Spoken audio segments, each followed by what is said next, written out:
इन्नल हम्दलिल्लाह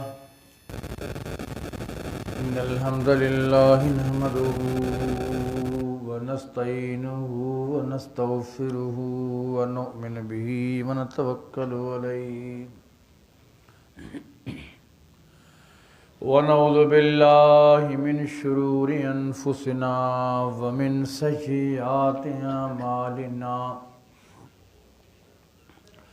मन यहदिहिल्लाहु फला मुज़िल्ल लहु व मन युज़लिल्हु फला हादिय लहु व अशहदु अल्ला इलाहा इल्लल्लाह वहदहु ला शरीक लहु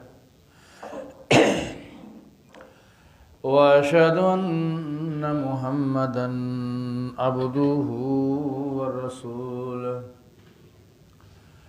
अरसलहु बिल्हक्कि बशीरन व नज़ीरा व दाइयन इलल्लाहि बिइज़्निहि व सिराजम मुनीरा मन युतिल्लाह व रसूलहु फ़क़द रशद व क़द इहतदा व मन यअसिल्लाह व रसूलहु फ़क़द ज़ल्ल व गवा। अल्लाहुम्मा सल्लि अला मुहम्मदिन व अला आलि मुहम्मद कमा सल्लैता अला इब्राहीम व अला आलि इब्राहीम इन्नका हमीदुम मजीद। अल्लाहुम्मा बारिक अला मुहम्मदिन व अला आलि मुहम्मद कमा बारकता अला इब्राहीम व अला आलि इब्राहीम इन्नका हमीदुम मजीद। अम्मा बअद फ़अऊज़ु बिल्लाहि मिनश शैतानिर रजीमिर रजीम। बिस्मिल्लाहिर रहमानिर रहीम। अलम नशरह लक सदरक व वज़अना अन्का विज़रक अल्लज़ी अन्क़ज़ ज़हरक व रफ़अना लक ज़िक्रक फ़इन्न मअल उसरि युस्रन इन्न मअल उसरि युस्रा फ़इज़ा फ़रग़्त फ़ंसब व इला रब्बिक फ़रग़ब। वक़ाल नबी सल्लल्लाहु अलैहि वसल्लम उज़ीतु फ़ी सबीलिल्लाहि लम युज़ अहदम मिन क़ब्ली औ कमा क़ाल। हम्दो सना किब्रियाई असमत वॾाई रब करीम खे जुगाए जेको कुल काइनात जो अकेलो ख़ालिक़ व मालिक आहे। ला तइदाद बेहिसाब दुरूद सलाम आकाए दो जहां मोहम्मद मुस्तफ़ा सल्लल्लाहु अलैहि वालैहि वसल्लम जंजे नाम नामी ज़ात गिरामी ते मोदिस समीन बिरादरान इस्लाम वाजिब एहतराम दोस्तों बुजुर्गो, अॼु 12 रबीउल अव्वल जो ॾिहाड़ो आहे। शहरनि में ॻोठनि में घरनि खे बाज़ारनि खे दुकाननि खे सिंगारे वियो आहे। किथे झंडियूं नज़र ईंदियूं, किथे नातूं नज़र ॿुधण में ईंदियूं, किथे सुठा सुठा ताम पचनि पिया जीअं ईदुनि ते तयारु थींदा आहिनि। बिलख़ुसूस शहरनि में त भला भला जोड़ा बहितरीन कपिड़ा औरत ऐं मर्दनि खे पहिरियल आहिनि, जेके जुलूस जी शिकिल में हर बाज़ार में हर गलीअ में लब्बैक या रसूल अल्लाह जा नारा हणनि पिया। मुंहिंजे बयानु करण जो मक़सदु का तनक़ीद कोन्हे, पर मुंहिंजे बयान जो मक़सदु आहे इस्लाह। अज़ीज़ो, रसूल करीम सल्लल्लाहु अलैहि वसल्लम जेका असांखे शरीयत ॾेई विया आहिनि, उहा शरीयत पाण करीमनि जी असां वटि अमानत आहे। पाण करीमनि फरमाए त हीअ तव्हांखे अमानत ॾेई पियो वञा दीन इस्लाम, न इन में घटाइजो न वधाइजो। अमानत खे अमानत करे सम्झिबो आहे, न के इमारत करे उनखे घटाइबो या वधाइबो आहे। हिकु मंज़िल, ॿ मंज़िल, 3 मंज़िल कजे। ऐं दुनिया जा मिसाल कॾहिं बि दीन में कोन ॾिबा। शरीयत जेका अल्लाह जे नबी असांजे लाइ वज़ह कई ऐं असांजे साम्हूं रखी विया, असांखे को बि हक़ु नथो पहुचे। आलिम छो न हुजे, फाज़िल छो न हुजे, वलीउल्लाह छो न हुजे, बुज़ुर्ग हुजे, नेक हुजे, सादतमंद हुजे, कंहिंखे बि इहा ताक़त न आहे जो दीन में का शइ घटाए या वधाए। मुंहिंजे चवण जो मक़सदु इहो आहे त रसूल करीम सल्लल्लाहु अलैहि वसल्लम जन जी आमद बा सआदत कंहिं ख़ुशी खां घटि कान्हे का, में को शक न आहे। रसूल करीम सल्लल्लाहु अलैहि वसल्लम जन जो दुनिया में मबूस थियणु, पाण करीमनि जो पैदा थियणु, विलादत संदन जी विलादत बा सआदत थियणु, उनखां पोइ पाण करीम सल्लल्लाहु अलैहि वसल्लम जन नबूवत जो पैगाम असां ताईं पहुचायो, इन खां वधीक का ख़ुशनसीबी न आहे। ऐं अल्लाह जी करम नवाज़ी आहे जो रसूल करीम सल्लल्लाहु अलैहि वसल्लम खे असांजे लाइ मबूस करे फरमाई ताकि उम्मत ऊंदाहिनि मां निकिरी करे रोशनी ॾे अचे, जहन्नम मां बची करे जन्नत जी राही थिए। पर मुंहिंजा साईं हर ख़ुशी उहा असीं मल्हाईंदासीं जेका रसूल करीम पाण मल्हाई हुजे या अमुर फरमायो हुजे। पाण करीम सल्लल्लाहु अलैहि वसल्लम जन जी उमिरि मुबारक तक़रीबन 63 साल, कुझु महीना, कुझु ॾींहं। रसूल करीम सल्लल्लाहु अलैहि वसल्लम जन नबूवत खां पहिरीं 40 साल मके में गुज़ारिया। बचपन खे छॾे करे जॾहिं माण्हू जवानी में ईंदो आहे, समझदारी ईंदी आहे, त हू पंहिंजी ख़ुशी ऐं ग़मी सम्झी सघंदो आहे। पाण करीमनि 40 साल जे अरसे में हिकु ॾींहुं बि, हिकु साल बि अहिड़ो न आहे जो रसूल करीम सल्लल्लाहु अलैहि वसल्लम जन ईद मीलादुन नबी मल्हाई हुजे। थी चेलींदा ई आऊं मिंबर रसूल ते ॻाल्हायां पियो ऐं मूंखे सच ॻाल्हाइणो आहे। जे मूं ग़लति ॻाल्हायो त अलाह मूंखां सुवाल कंदो महशर जे मैदान में। ऐं असां सच किथां था ॻाल्हायूं, या त क़ुर पाक खे ॾिसूं था या हदीस रसूल खे ॾिसूं था। ऐं रसूलुल्लाह जो फरमान ॾिसी करे, हदीस ॾिसी करे उनखे लिकाइण बि वॾो जुर्म आहे।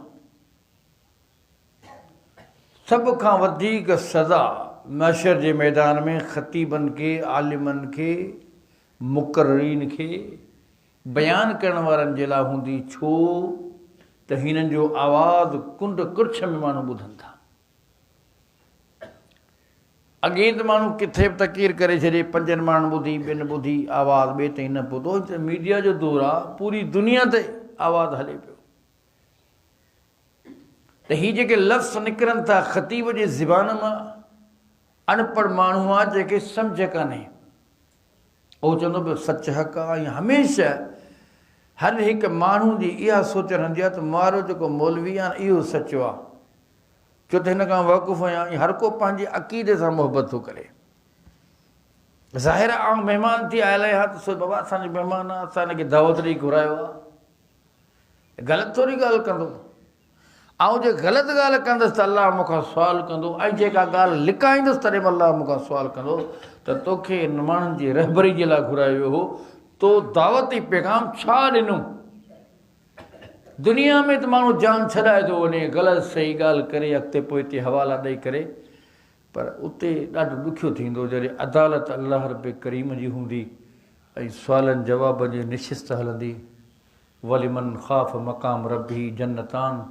अल्लाह फरमायो त कामयाब त उहो आहे जेको परवरदिगार आलम जे साम्हूं बीही करे सुवालनि खां ॾिनूं ऐं अमाल साले कयईं, अमानत बासादत पहुचाई, जंहिंजो हक़ हो सही माना में बची उहो वियो, पर जंहिं इन शइ जो ख़्यालु न कयो उहो पकड़िजी वियो। हमेशह असां मुक़र्रीन जेके बयानु था कयूं या ख़तीब इन ॻाल्हि जो लिहाज़ रखूं त का ॻाल्हि अहिड़ी रिवायत त कान्हे का जेका असीं ग़लति बयानु पिया कयूं, सुभाणे असांखे सुवाल जो जवाबु ॾियणो पवंदो, छो जो सामाईन खे यकीन आहे जेको ॻाल्हि करे पियो थो सची हक़ पियो चवे। अर्ज़ु कंदो हलां त पाण क़रीबन 40 साल नबूअत खां अॻु में हिकु ॾींहुं बि ईद मीलाद नबी कान मनाई वई। वरी पाण क़रीबन सां नबूअत खां पोइ 13 साल मक्कतुल मुकरमा में रहा। 13 साल पाण करीम सां सम्झनि मके में रहिया। नबूअत खां पोइ हिकु बि साल रसूल करीम पंहिंजी ईद मीलाद कान मल्हाई। पाण करीम वरी 10 साल हिजरत खां पोइ मदीने में रहिया। रसूल करीम सल्लल्लाहु अलैहि वसल्लम जन का बि ईद पंहिंजी कान मल्हाई, न ॾिहाड़ो मल्हायो। छो त ही जेके वरसी बरसी मल्हाइण इहो आहे कमु यहूदनि नसारनि जो। ईसाई मल्हाईंदा आहिनि, यहूदी मल्हाइनि था, नसारा मल्हाइनि था। पाण करीम फरमाए त हिते यहूदनि जी मुखालिफ़त कयो। हता के पाण करीम साहिब ने सूमर जॾहिं हिते रोज़ो रखंदा हुआ। अयोब हदीसुनि में अचे थो पाण करीम साहिब फरमाईंदा त अल्लाह ताला मूंखे नबूअत सां नवाज़ियो ऐं मुंहिंजे जनम माना पैदाश जो ॾींहुं आहे, ऐं पाण करीम साहिब शुक्रियाना तौर ते रोज़ो रखंदा हुआ। यादि रखिजो जंहिं ॾींहुं रोज़ो हूंदो आहे उन ॾींहुं ईद कान हूंदी आहे। इहो बि हिकिड़ो वॾो दलील मिलियो। वरी पाण करीम सल्लल्लाहु अलैहि वसल्लम जन पंहिंजी ज़िंदगीअ में 63 साल जे अरसे में इहो ॾिहाड़ो न मल्हायो वियो। वरी पाण करीम सल्लल्लाहु अलैहि वसल्लम जन खां बाद में पहिरियों ख़लीफ़तुल मुस्लिमीन सैयदना अबू बकर सिद्दीक़ थियो। सैयदना अबू बकर सिद्दीक़ रज़ी अल्लाह ताला अन्हु ख़लीफ़तुल मुस्लिमीन आहे, नबीअ जो सहरो आहे, यारे गार आहे, हद खां मथे मोहबत कंदड़ आहे, पंहिंजी जान खे कुर्बान कंदड़ आहे। अॼु जो असां जहिड़े तव्हां जहिड़े जो ईमान न, पर हज़रत अबू बकर सिद्दीक़ पाण करीम फरमाया अफ़ज़ल नास इंसाननि में अल्लाह ताला वटि सभ खां वधीक अफ़ज़ल तरीन शख़्सियत आहे। त नबीअ खां बाद में पाण करीम फरमायो हज़रत अली साईं ख़ुदि गवाही ॾिते रसूल करीम फरमायो त जेकर इंसाननि में नबी खां बाद में शान ईमानत अबू बकर सिद्दीक़ जो आहे, संदन 2 साल जी ख़िलाफ़त में पाण को बि ॾिहाड़ो कोन मल्हायो। वरी अचूं था हज़रत उमर फारूक रज़ी अल्लाह ताला जे दौर ख़िलाफ़त में तक़रीबन संदन 10 साल ख़िलाफ़त में 10 दफ़ा ईद मीलाद नबी जो मौक़ो आयो। उमर फारूक नबी जो सहरो आहे। उमर फारूक नबी करीम जे दुआ जो घुरियल अल्लाह खां पाण करीमन दुआ घुरी अल्लाह या त आमिर बिन हशाम खे मुसलमान बना, इस्लाम जी मदद फरमा, या उमर बिन ख़त्ताब जे ज़रिए इस्लाम खे मदद फरमा। अल्लाह ताला दुआ क़बूल कई। हज़रत उमर फारूक मुसलमान थियो। नबी जी घुरिजी दुआ जो नतीजो हो उमर फारूक खे अल्लाह ताला इस्लाम सां मुशरफ़ कयो। उमर फारूक रज़ियल्लाहु ताला अन्हु ख़लीफ़तुल मुस्लिमीन ख़लीफ़ा दोम ॿियो ख़लीफ़ो आहे ईमान वारनि जो। तक़रीबन 10 दफ़ा ईद मीलाद नबी जो मौक़ो आयो, पर पाण ईद कान कयूं। छा हज़रत उमर फारूक खे नबी सां मोहबत कान हुई? अबू बकर सिद्दीक़ खे मोहबत कान हुई? सभ खां वधीक जेकॾहिं रसूल करीम सां मोहबत आहे त नबी करीम सल्लल्लाहु अलैहि वसल्लम जी असहाब ऐं अहल बैत जी मोहबत आहे, उन खां पोइ ॿियनि जी मोहबत आहे। वरी अचूं था हज़रत उस्मान गनी टियों ख़लीफ़ो आहे। तक़रीबन संदन दौर ख़िलाफ़त 12 दफ़ा ईद मीलाद नबी जो मौक़ो आयो, पर हज़रत उस्मान गनी रज़ी अल्लाह ताला अन्हु हिकु दफ़ो बि ईद कान मल्हाई। वरी सैयदना अली रज़ी अल्लाह ताला अन्हु हज़रत उस्मान नबी करीम जो दामाद न्याणो आहे। हज़रत अली साईं नबी करीम जो न्याणो आहे, नबी करीम जो सौटु आहे। अम्मा फ़ातिमा ज़हरा जो शौहर अतहर आहे। हसनैन जो वालिद मोहतरम आहे सैयदना अली रज़ी अल्लाह ताला अन्हु खां वधीक मुहबत असां वारनि मथां अॼुकल्ह जे मुस्लमान कहिड़े बि अक़ीदे सां तालुक़ रखंदे छा अली जहिड़ी मुहबत नबी सां कंदो कोन थो करे सघे। 4 दफ़ा संदन दौरे खिलाफ़त तक़रीबन 4 साल कुछ ॾींहं आहे 4 दफ़ा ईद मीलादुन्नबी जो मौक़ो आयो। हज़रत अली साईं ईद मीलादुन्नबी जशन कोन मल्हायो, न को झंडियूं लॻियूं, न को ईदुनि जूं सामान विरहाए वियो, न को नवां कपिड़ा पहिराया विया, न कोई जुलूस कढाया विया मक्के मदीने में या इराक़ में या दारुल ख़िलाफ़ में। हज़रत अली साईं पियो ॾिहाड़ो कोन मल्हायो। वरी अचूं था ताबईन जो दौर आहे, वरी तबा ताबईन जो दौर आहे। नबी करीम सल्लल्लाहु अलैहि वसल्लम खां बाद में तबा ताबईन जो दौर आहे। हज़रत अबू हनीफ़ा रज़ी अल्लाह ताला अन्हु तक़रीबन संदन दौर में कई दफ़ा ईद मीलादुन्नबी जो मौक़ो आयो, पर पाण कंहिं बि साल ते ईद मीलादुन्नबी कान मल्हायो। वरी हज़रत शाफ़ी रज़ी अल्लाह ताला जो दौर आहे, वरी हज़रत इमाम अहमद बिन हंबल जो दौर आहे, वरी इमाम मालिक रहमुल्लाह जो दौर आहे। जेके 4 मशहूर इमाम मालिकी, शाफ़ी, हनफ़ी, हंबली कंहिं बि किताब में मरकूम न आहे त इन्हनि आइम्मा मुज्तहिदीन इहो ॾींहुं मल्हायो हुजे। अर्ज़ु करण जो मक़सदु आहे त ख़ुशी उहा जेका रसूल करीम असांखे चयो त हीअ मल्हाइजो, मल्हाईंदासीं। जेका ग़मी पाण करीमनि जंहिं तरीक़े सां कई आहे ईअं ग़मी मल्हाईंदासीं। न उन में असांखे वधाव करणा, न ॾेखाव करणा। ख़ुशी असांखे उहा करणी आहे जेका रसूल करीम सल्लल्लाहु अलैहि वसल्लम हुकुम सादिर फ़रमायो हुजे। त मुंहिंजा अज़ीज़ो इहो साबित न थियो। तक़रीबन 400-600 साल पोइ, नबूअत खां पोइ तक़रीबन 600 साल गुज़री विया। अरबल जो हिकिड़ो बादशाह आहे जंहिंजो गवर्नर आहे, तारीख़ में मरकूम आहे, अबू सईद कोकबपुरी। ही शख़्स फ़ातिमी आले तशी जो हिकिड़ो ग्रुप आहे। उन ग्रुप जो हो अयाश बादशाह। किताबनि सभिनी में तव्हां वञी ॾिसो, तारीख़ जा किताब मौजूदु आहिनि। तारीख़ जा किताब खोले ॾिसो, अरब जी तारीख़ में तव्हांखे मिलंदो, अजम जी तारीख़ में तव्हांखे मिलंदो। उन शख़्स खे हिकिड़ो शौक़ु पैदा थियो, दिलचस्पी पैदा थी त को न को शुगुल कयो वञे इन ॾींहं ते। हुन 12 रबीउल अव्वल ते कई रकास औरतूं जेके ॻाईंदियूं वॼाईंदियूं आहिनि उन घुरायूं।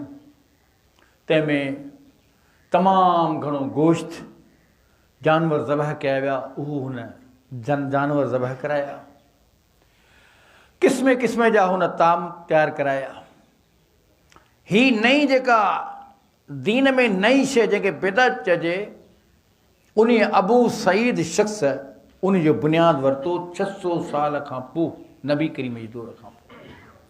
उन ॾींहं खां बाद में इहो कमु शुरू थी वियो। दीन सां इन शइ जो को तालुक़ु न आहे। ॿी ॻाल्हि इहा आहे त अव्हांखे इन ॻाल्हि में बि हिकिड़ी कंहिं माण्हू खे ख़बर आहे, कंहिंखे कान्हे का। तबक़ात इब्न सैद रहमतुल्लिल आलमीन, तारीख़ ख़िदरा, कई तारीख़ जा किताब मौजूदु आहिनि जिन किताबनि में वाज़ह तौर ते लिखियो आहे त नबी करीम सल्लल्लाहु अलैहि वसल्लम जन जी विलादत बासादत 9 रबीउल अव्वल ते थी आहे। किन किताबनि 8 लिखी आहे।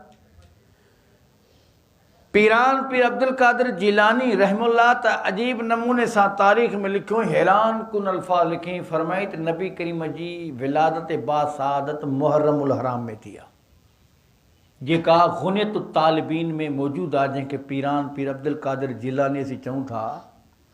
असांजा अहबाब दोस्त जी यारी बि वॾे शौक़ सां मल्हाईंदा आहिनि ऐं पंहिंजे पाण खे कादरी बि सॾाईंदा आहिनि। अर्ज़ु इहो त जेकॾहिं माण्हू उनजो मुरीद सॾाए त उनजे हुकमनि ते बि हलिजे, ख़ाली मुरीदी कम जी नाहे, जेसी मुर्शिद जी इताअत न कजे तेसी मुरीद नाफ़रमान चइबो, उन माना इताअत ते अमल न कयो। पीरान पीर अब्दुल कादिर जीलानी जो किताब आहे गुनियतुत तालिबीन, जंहिंमें पाण फरमायूं त रसूल करीम सल्लल्लाहु अलैहि वसल्लम जन जी विलादत बासादत मुहर्रमुल हराम में थी आहे। अंदाज़ो कजो। वरी मौलाना अहमद रज़ा ख़ान बरेलवी जेके दोस्त अॼु जुलूस कढनि पिया, जशन कनि पिया, इन ई जो सरबराह ऐं सालार, जंहिं लाइ हर जुमे खां बाद में हर अहल सुन्नत वल जमात जे मस्जिद में इहो ख़ासि करे दुरूद पढ़ियो वेंदो आहे त शान रहमत पे लाखू सलाम, उन जो रहमत इन दुरूद जो मौजिद। ऐं बरेलवी मसलक जो सालार मौलाना अहमद रज़ा ख़ान बरेलवी पंहिंजी किताब फ़तवा रिज़विया में लिखियो आहे। ऐं नबी करीम जी वफ़ात ऐं पाण करीम जो विसाल 12 रबीउल अव्वल ते आहे। पाण करीमन जी पैदाश 8 तारीख़ ते, 7 तारीख़ ते, 9 तारीख़ ते इख़्तिलाफ़ आहे। को चवे 8, को चवे 9, को चवे 7, पर पाण करीमन जे वफ़ात यानी 12 रबीउल अव्वल जे ॾींहं ते कंहिंखे इख़्तिलाफ़ कोन्हे। सभु चवनि था त रसूल करीम सल्लल्लाहु अलैहि वसल्लम हिन दुनिया मां जॾहिं रिहलत कई त पाण करीम सल्लल्लाहु अलैहि वसल्लम जन उहो ॾींहुं 12 रबीउल अव्वल जो हो, जेको अॼु मुस्लमान बितौर ईद मल्हाइनि पिया। हैरानगी बि थींदी आहे ऐं ॾुख ऐं सदमो पहुचंदो आहे। भला जेकॾहिं इहो कमु करिणो बि हो त 9 रबीउल अव्वल ते कयो हा। 12 रबीउल अव्वल नबी करीम जे हिन दुनिया मां लाॾाणे जो ॾींहुं आहे, उन ॾींहं ते न मल्हायो हा, जंहिं ॾींहं ते मदीनो बि सोग में वरितल आहे त मक्को बि सोग में वरितल आहे। तारीख़ जा किताब खणो, हदीस जा किताब खणो, गवाही ॾींदा। हदीस जा किताब मौजूदु आहिनि, तारीख़ जा किताब मौजूदु आहिनि। रसूल करीम सल्लल्लाहु अलैहि वसल्लम जन जॾहिं 12 रबीउल अव्वल ते पाण करीम हिन दुनिया मां रिहलत कई आहे, मक्को बि ग़म में ॿुॾल आहे त मदीनो बि ग़म में ॿुॾल आहे। हज़रत उमर फारूक रज़ी अल्लाह ताला अन्हु जहिड़ा जरीए ऐं बहादुर सहाबी आहे, दिलेर सहाबी बि पंहिंजे औसान ते क़ाबू न करे सघिया। ऐलान कयूं, ख़बरदार जेको शख़्स चए थो त मुहम्मद वफ़ात करे वियो आहे, उनजी गर्दन खे ऐं तन खां जुदा कंदुसि, नथो थी सघे ईअं। अल्लाह अकबर। अबू बकर सिद्दीक़ फरमाए थो, उमर वेह, उमर वेह, सब्र कर। ऐं घरां थी आयो आहियां, रसूल करीम सल्लल्लाहु अलैहि वसल्लम खे ॾिसी आयो आहियां। अल्लाह जो नबी हाणे असां में मौजूदु न आहे, रूह परवाह थी चुको आहे। अल्लाह अकबर। अर्ज़ु पियो कयां त अॼु मुस्लमान 12 रबीउल अव्वल ते ख़ुशियूं पियो मल्हाए, घर घर जे मथां झंडियूं लॻियूं पियूं आहिनि, ईदूं पियो करे, नवां कपिड़ा पियो पहिरे, पर अॼु ॾींहं ते मके मदीने में सोग जो आलम हो, सदमो हो। कायनात सम्झो वञण खां धरती पेरनि हेठां निकिरी वई। साहबी रसूल तो फरमाए पाण करीम सल्लल्लाहु अलैहि वसल्लम जॾहिं मदीने में तशरीफ़ फरमा थिया हा, अहिड़ो ख़ुशी जो ॾिहाड़ो न हो। सारा मके मदीने वारा सभु अंसारी पहाड़नि जे चोटी ते बीही करे, नंढड़ा ॿार मासूम ऐं मर्द ऐं औरतूं इन इंतज़ार में हुआ कॾहिं मके मां काफ़िलो अचे पियो मोहम्मद करीम असां वटि अचे। जॾहिं पाण करीम सल्लल्लाहु अलैहि वसल्लम जन मदीने में पहुता, साहबी फरमाईंदा त ख़ुशी जो ॿियो ॾिहाड़ो अहिड़ो हो ई कोन को। तलउल बदर अलैना मिन सनियातुल विदा वजब शुक्र अलैना मन दा लिल्लाहि दा। उन में ही अल्फाज ज़बान ते असांखे हो, तलउल बदर अलैना मिन सनियातुल विदा। ओ ख़ुशि थी पो अंसारियो, अॼु सनियात मके जे पहाड़नि मां मुहम्मद करीम निर्वार थी करे मदीने में आयो आहे। अॼु चंड भुरियो हा मके खां मदीने में, इंजी रोशनी लाट ऐं नूरानियत जे सां पहुची वई आहे।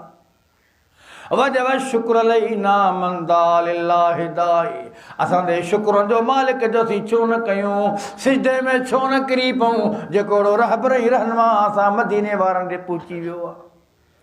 साहबी रसूल तो फरमाया सब का खुशी जो ॾिहारो असां वटि हो ॾींहुं हो जॾहिं मोहम्मद करीम मके खां मदीने पहुता हा, पर सब खां वधीक स्याह ॾींहुं, कारो ॾींहुं, सदमे वारो ॾींहुं, ॾुख ऐं दर्द वारो ॾींहुं हो जॾहिं मोहम्मद करीम 12 रबिउल अव्वल ते असांखे छॾे करे रब करीम सां वञी मिलिया हा। साहबी तो फरमाया त मके में भी सोग जो आलम हो त मदीने वारा बि रोई रहिया हा। तॾहिं अम्मा फातिमा रज़ियल्लाहु ताला अन्हा रसूल करीम जे मथां बीहंदी हा, पाण करीमन जे चेहरे खे ॾिसी करे चंबड़ी पवंदी आहे। या अबता अजाब रबंदा या अबता जन्नतल फिरदौस मावा या अबता इला जिब्रील नना। अम्मा फातिमा ज़हरा रसूल करीम जे मथां बीही करे 12 रबिउल अव्वल ते रसूल करीम हिन दुनिया मां रिहलत कई आहे। अम्मा फातिमा चेहरे अनवर के ॾिसी करे रोई पवंदी आहे। अम्मा फातिमा चवंदी आहे या अबता अजाब रबंदा, और मुंहिंजा अब्बा अॼु तूं रब जे सॾ ते लबे करे असांखे छॾे वे। या अबता जन्नतल फिरदौस मावा, और मुंहिंजा अब्बा अॼु तूं जन्नतल फिरदौस में दाख़िल थी में, अॼु आला मक़ाम महमूद में दाख़िल थी में। या अबता इला जिब्रील नना, मुंहिंजा अब्बा को जिब्रील खे इतला ॾे, अॼु मुंहिंजो अब्बा हिते रहियो ई कोन को आहे। जिब्रील हाणे तुंहिंजो मके मदीने में अचण जी ज़रूरत वारा सारा रोअण में शामिल आहिनि। नसा बि फरमाईंदा जो जिथे पियो आहे सो कयो पियो आहे, सदमे में निढाल आहे, औरतूं बि रोअन पियूं। नबी करीम जो आल सारो रोअण में शामिल आहे, वॾा बि रोअन पिया, नंढा बि रोअन पिया। जिथे इतला मिले पियो मोहम्मद करीम हिन दुनिया में न रहियो आहे, सारा रोअण में शुरू थी था वञनि। हज़रत बिलाल इहा हालत ॾिसी करे उन ॾींहं ते मदीने खां निकिरी रवानो थी वियो आहे, वरी शाम खां मोटियो ई कोन्हे को। साहबी रोकीन पिया बिलाल केॾांहुं थो वञी। बिलाल फरमान लॻो हाणे मुंहिंजो हिते मके में मदीने में रहण जी ज़रूरत ई न आहे। जॾहिं अशहदु अन्न मुहम्मद रसूलुल्लाह जा लफ़्ज़ कंहिं ॾे निहारे करे कंहिंजे चेहरे अनवर ॾे ॾिसंदुसि, तंहिं करे बिलाल जीअं मदीनो छॾे करे वियो आहे वरी वापसि ई मोटियो कोन को। बिलाल रज़ियल्लाहु ताला न सदमे में। उमर फारूक रज़ियल्लाहु ताला जी कहिड़ी कैफ़ियत आहे। ऐलान कंदो आहे तलवार मियान में कढंदो आहे, ख़बरदार थियो जंहिं चयो मोहम्मद दुनिया में नाहे रहियो जो सर कलम करे छॾींदुसि। हज़रत बाबकर फरमाईंदो आहे वेह उमर फारूक, वेह वेह वेह सब्र कर। माना एतिरो जो हौसलो बि न पियो रहे न साईं। तव्हां त पाण करीम खे ॾिठो बि न आहे, ग़ैबत ईमान दोसी, तॾहिं बि हर मुस्लमान जान कुर्बान करण लाइ तयारु आहे। पर जे मोहम्मद करीम सां कचहरियूं कयूं, जिन आदाब सलीका सिखिया, जिन निमाज़ूं सिखियूं, जिन उन सां गॾु जंगियूं जिदाल ऐं ग़ज़वात में शामिल थी आहे, जेके जान जी परवाह कंदे पाण करीम जे मथां किरी पवंदा पतंगनि वांगुरु, उन्हनि सहाबनि जी कैफ़ियत उन टाइम ते कहिड़ी हूंदी। सभु गॾु थी विया। मस नबवी हज़रत अबू बकर सिद्दीक़ तो फरमाए सभु गॾु थी पओ, अचो मामलो तव्हांखे सम्झायां, आउं घरां थी करे आयो आहियां।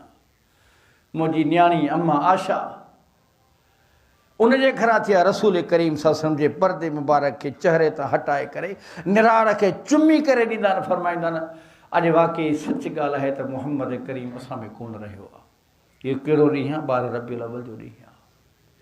पाण करीम सल्लल्लाहु अलैहि वसल्लम जे वफ़ात खां बाद में अबू बकर सिद्दीक़ मिंबर ते वेहंदो आहे, सहाबन के कठो करे वेंदो आहे, फरमाईंदो आहे मा मुहम्मदुन इल्ला रसूल कद खलत मिन क़ब्लिहि रुसुल अफ़ इम्मा तो कुतिलन कलबतुम अला आकाबिकुम व मन यनकलिब अला आकिबैहि फलन यदुरुल्लाह शैया व सयजदिल्लाहु शाकिरीन। साबियो दोस्तो ॿुधो, मोहम्मद जा उम्मतियो ॿुधो, पाण करीम सल्लल्लाहु अलैहि वसल्लम जे बारे में हज़रत अबू बकर सिद्दीक़ फरमाईंदा उमर तूं बि ॿुध, पंहिंजी तलवार खे मियान में विझ, जज़्बाती न थी।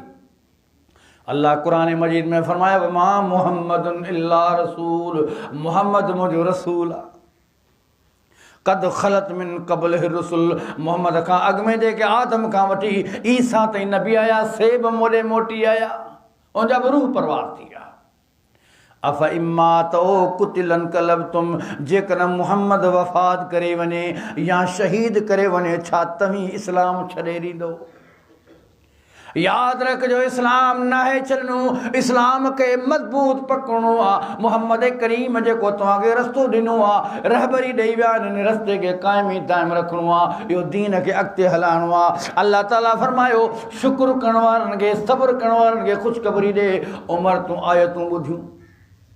वरी हज़रत अबू बकर सिद्दीक़ ये आयत पढ़ंदो आहे, इन्नका मय्यतुन व इन्नहुम मय्यतून। मुहम्मद करीम तो ते भी मौत अचण वारो आहे, तोखां अॻे भी रसूल हा से बि वफ़ात करे विया।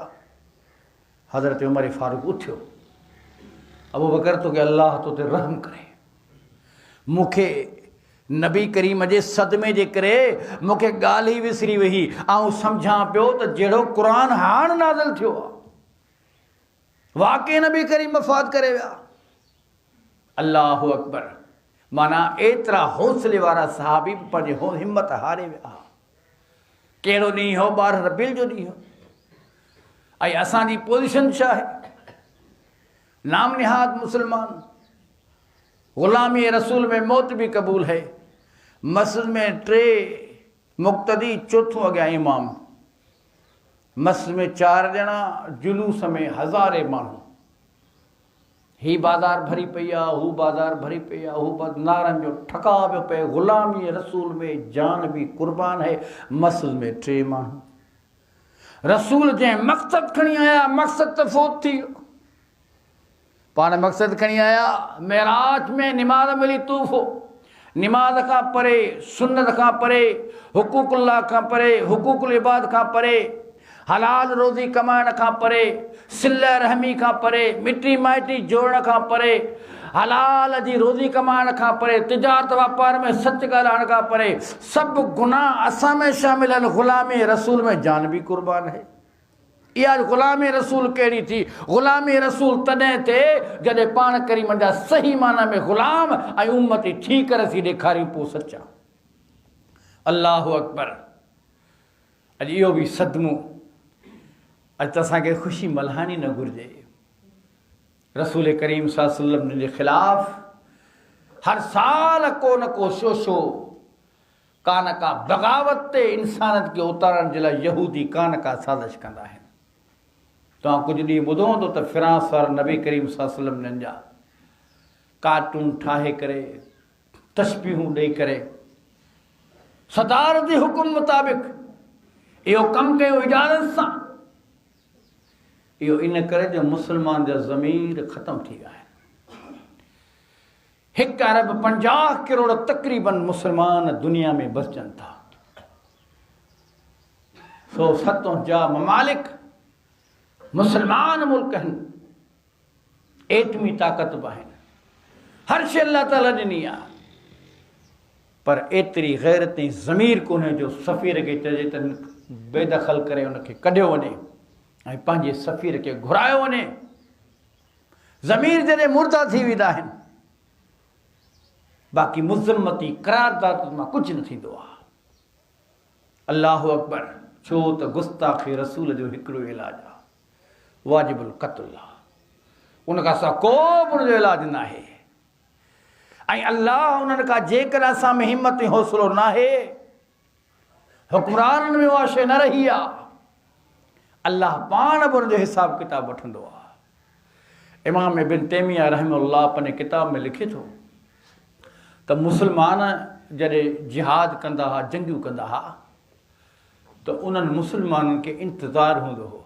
कहिड़ो? जंग जिदाल, मुक़ाबिलो सख़्तु पियो हले, मार को सख़्तु आहे, तीर अंदाज़ी थिए पई, लाशा किरनि पिया। पर ॾिसंदा हुआ त जेकर कुफ़र जे तरफ़ां गुस्ताखी जो लफ़्ज़ निकितो मुहम्मद करीम जे ख़िलाफ़, ओॾी महिल हिकु ॿिए खे चवंदा हाणे पंहिंजी फतह थी वेंदी। छो जो अल्लाह ऐलान कयो आहे, आऊं मुहम्मद करीम तोसां जंहिं मज़ाक़ कई आहे, जंहिं तुंहिंजे ख़िलाफ़ ॻाल्हि कई आहे, तुंहिंजे हक़ में गुस्ताखी कई आहे, उन्हनि खे न ज़मीन ते छॾींदुसि। इमाम बिन तैमिया रहमहुल्लाह फरमाए थो त उन वक़्त जा सिपह सालार ओॾी महिल ऐलान कंदा, अॼु हिन रसूल करीम जे ख़िलाफ़ इन्हनि जे सरबराह गुस्ताखी कई आहे, हाणे फतह तव्हांजी मुक़दर थी वई आहे। त मुसलमानो, हीउ वक़्तु जेको आहे सो नाज़िर वक़्तु हले, क़यामत जी कुर्ब क़यामत जी निशानी आहे। दवाऊं ख़ाली न कयो, पंहिंजे पाण खे ईमान खे पुख़्तो कयो, मज़बूत पंहिंजो पाण खे बनायो। अव्हां जे ज़हन में हुजे त जॾहिं बि सॾु थियो अल्लाह जे राह में निकिरी पवंदासीं, नबी करीम जे शान जे मथां क़ुर्बान थी वेंदासीं। अहिड़ियूं कई ममलकतियूं माण्हू घोर करे छॾे, उनजे शयुनि जो बाइकाट कयो, बाइकाट हले पियो। उहे बि अरबी, उहे बि नौजवान आहिनि जिन जज़्बाती थी करे लखें रुपयनि जो सादो सामान पंहिंजे घरनि मां फ्रांस जी जेके शयूं ठहियलूं आहिनि पेरिस जूं उछले छॾियो। इहे बिस्कुटनि जा दॿा, इहे क्रीम, इहे पाउडर, इन खां सवाइ ज़िंदगी असीं गुज़ारे था सघूं। इन जे शयुनि जो बाइकाट कयो, नफ़रत कयो। जेको रसूल करीम सल्लल्लाहु अलैहि वसल्लम जे शान जी इज़त नथो करे, नबी करीम खां मथे असां वटि का शइ न आहे। तॾहिं फरमाई त अन्नबी औला बिल मोमिनीन मिन अनफुसिहिम वअज़वाजुहु उम्महातुहुम। ईमान वारनि खे नबी पंहिंजी जान खां वधीक बहितर। ॿी जॻह फरमाई तव्हांजा पीअर, तव्हांजा घरवारा, तव्हांजो औलाद, तव्हांजा मिट माइट जेसि ताईं रसूल करीम सल्लल्लाहु अलैहि वसल्लम खे इन मिलनी खां मथां न सम्झंदो तव्हांजो ईमान कामिल न आहे। त ईमान वारो हीउ वक़्तु ॾुखियो आहे, ज़िंदगी थोरो अरसो आहे। अहिड़ा अमल कयूं जो रसूल करीम सल्लल्लाहु अलैहि वसल्लम असां मां ख़ुशि थी वञे, अल्लाह असां मां ख़ुशि थी वञे। छो जो फरमाई त इन कुंतुम तुहिब्बून अल्लाह व रसूल, जेकर तव्हां अल्लाह जी रसूल सां मोहबत था कयो, शर्त इहो आहे त अल्लाह जे नबी सां मोहबत कयो। नबी करीम सां जे मोहबत कई आहे गोया कोन्हे अल्लाह सां मोहबत कई आहे। जंहिंजी रसूल करीम सां मोहबत न आहे हुनजी अल्लाह सां मोहबत ई न आहे। अल्लाह सुब्हानहु व तआला असांखे ईमान सां मुनवर करे। ही मौज़ू तमामु डिघो आहे। इंशाअल्लाह ताला मौक़ो मिलियो त सीरत रसूल ते बयानु थींदो। टाइम ख़तमु थी चुको आहे। अल्लाह ताला खां दुआ घुरो, अल्लाह सुब्हानहु व तआला मूंखे अवांखे अमल करण जी तौफ़ीक़ अता फ़रमाए। सुब्हान रब्बिक रब्बिल इज़्ज़ति अम्मा यसिफ़ून, सलामुल मुरसलीन, अल्हम्दुलिल्लाहि रब्बिल आलमीन।